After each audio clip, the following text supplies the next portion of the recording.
Hello, my name is Christopher Tanba. I'm the owner and chef at Mandalay Kitchen, originally from Myanmar, Burma. I am an ethnic Karen. I grew up in the Kotule region. My mother, she owned a stall, a little convenience store, and so she was a chef. She owned a little small tea shop by her convenience store. She would serve dishes like mohenga, ono khao swe, the tea leaf salad. Today we're gonna make a few dishes from my home country.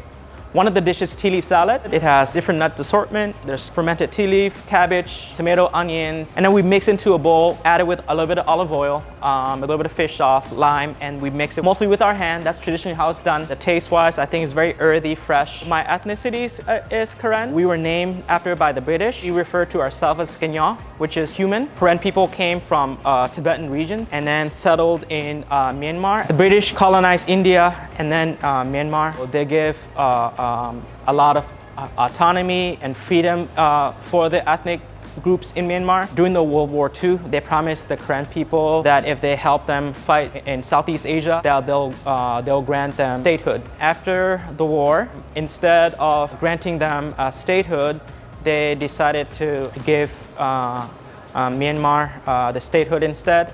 And so that's where sort of the conflict stems from. We're going to be making a dish called takapo. It's a traditionally Karen dish. I believe the rumor is back in the day, food wasn't abundant. And so community members would bring certain things in their garden. Maybe someone will bring a bamboo, someone will bring the stem of a pumpkin. And so they'll mix it into this pot. For talapos, we add, sometimes we'll crush the rice, add a little bit of garlic, sugar, chicken powder, and then we put in bamboo, pumpkin stem, a little bit of pumpkin leaf, mushrooms. Then we're gonna put in chicken. It just reminds me of home whenever we make that dish. My dad, he was in the Karen National Liberation Army. He's a captain of the army. As a young kid, weapons and ammunitions were stored in my bedroom at the time. My name is Wilfred Daniel Tumbo, and I am a father of Christopher. In 1980, I joined with my mother and Karen National Liberation Army. Our land was occupied by the Burmese Army in 1997,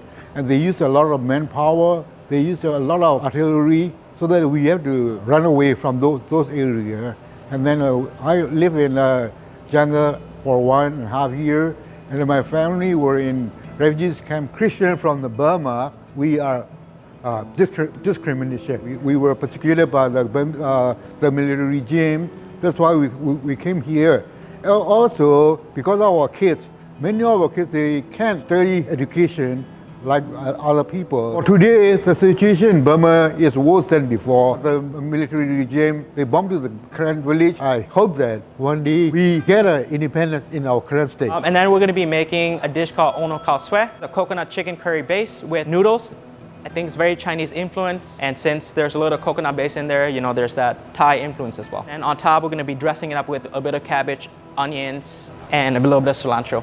It's a dish that's commonly shared within the community members when there's like a festival. I think around 1996, we knew that the Burmese military were on its way. We would hear mortar rounds from a distance away, you know, explosions day and night. I fell in love with Thai food at an early age, and so when my family and we fled to Thailand, that's where my love for food from different culture came about. Next dish we're going to be making is stir-craft fried rice. This dish is heavily Thai influenced. Since we're going to be stir-frying in the wok, we're going to fry some eggs with garlic and then with rice and different soy sauce component. We're going to dress it up with steamed crab up top, smoky goodness. So that dish is a representation that, you know, I love Thai food. When I studied abroad in China, I saw how a lot of the chef there cook with wok, and I thought that's what I want to do for the rest of my life. We were able to get sponsorship from St. Paul, downtown St. Paul First Baptist Church.